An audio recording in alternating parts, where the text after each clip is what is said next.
Hi మా. Hi sir. ఏం చదువుతున్నారమ్మా మీరు? నేను ఎంఎస్సి బీఈడి అయిపోయింది సార్.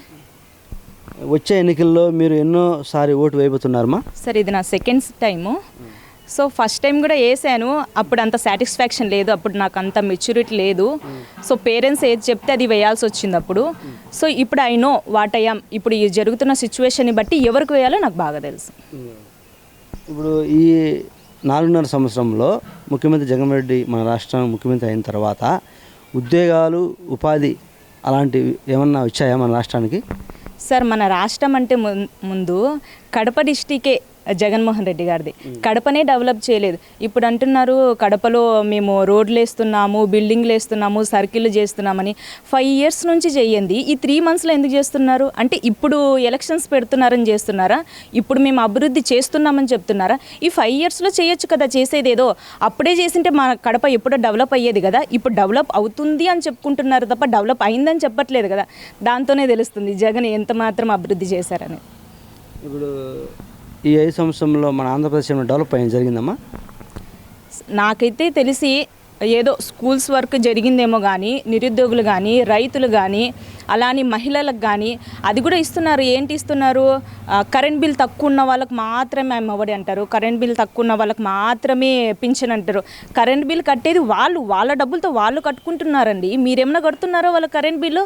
అలాంటప్పుడు వాళ్ళకి అమ్మఒడి తీసేస్తారు, పింఛను తీసేస్తారు, వాళ్ళకి రావాల్సిన ప్రభుత్వ పథకాలన్నీ తీసేస్తారు. నవరత్నాలు అన్నారు కానీ ఆ నవరత్నం ఏదో మాకు తెలియదు. పథకాలు కూడా మా ఇంటికి ఇప్పుడు అయితే రాలేదండి. ఇప్పుడు పాదయాత్రలో జగన్మోహన్ రెడ్డి మెగా డిఎస్ 2,500 వదులుతున్నాడు. ఇప్పుడు ఎలక్షన్ ముందర కేవలం 6,100 వదలడం జరిగింది. దీనిపై నీ అభిప్రాయమ్మా? అభిప్రాయం ఏముంది సార్? ఎలక్షన్స్ ముందర వదులుతున్నారంటే ఓట్ల కోసమే. సో దానికి తప్ప ఏం లేదు. టీడీపీ హయాంలో అన్నారు వాళ్ళు ఇన్ని పోస్టులు ఉన్నాయి, ఎందుకు వదలలేదని. మరి మీరేం వదిలేరండి? మీరు ఎందుకు ఇప్పుడు ఎలక్షన్స్ ముందు వదులుతున్నారు? మా లైఫ్తో ఎందుకు ఆడుకుంటున్నారు?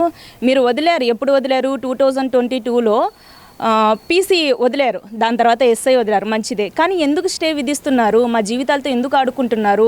2022 November 22న రిలీజ్ చేసిన మీరు పీసీ నోటిఫికేషన్ ఇప్పటికీ ఎందుకు మీరు కొనసాగుతున్నది? ఎందుకు స్టే వేస్తున్నారు? అలానే మా నిరుద్యోగుల బాధ మీకు తెలియాలంటే మీకు కూడా ఒకసారి ఎలక్షన్ కోడ్ ఇచ్చి మీకు స్టే వేయాలి. మీకు కూడా పోస్ట్ పోన్ చేస్తే మా అలాంటి నిరుద్యోగుల బాధ మీకు తెలుస్తుంది. ఇప్పుడున్న పరిస్థితుల్లో మన రాష్ట్రం బాగుపడాలన్నా, మళ్ళీ నిరుద్యోగులు ఉద్యోగ అవకాశాలు కలపాలన్నా రాబోయే 2024 ఎన్నికల్లో ఎవరు ముఖ్యమంత్రి అయితే బాగుంటుందమ్మా?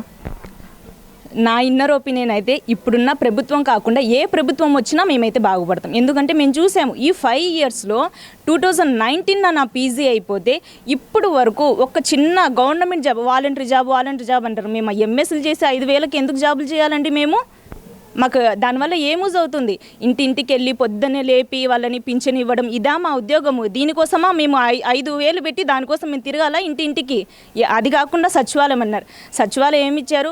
నాట్ క్వాలిఫై వాళ్ళకు కూడా, మార్కులు తక్కువ వచ్చిన వాళ్ళకు కూడా మీరు ఇచ్చారు. క్వాలిఫై అయిన వాళ్ళకి ఏమి ఇచ్చారండి? ఏమన్నా అంటే ఓసీలు, క్యాస్ట్ వైజ్, ఎస్సీ ఎస్టీలు అంటారు.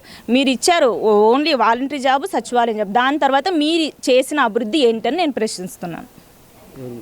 ముఖ్యమంత్రి జగన్మోహన్ రెడ్డిని ఇంకెవరున్నారు? మన ముఖ్యమంత్రి వాళ్ళే కదా, వైఎస్ఆర్సీపీ పార్టీ వాళ్ళనే నేను ప్రశ్నిస్తున్నా. ఇప్పుడు 2024లో ఎవరు ముఖ్యమంత్రి అయితే బాగుంటుందమ్మా?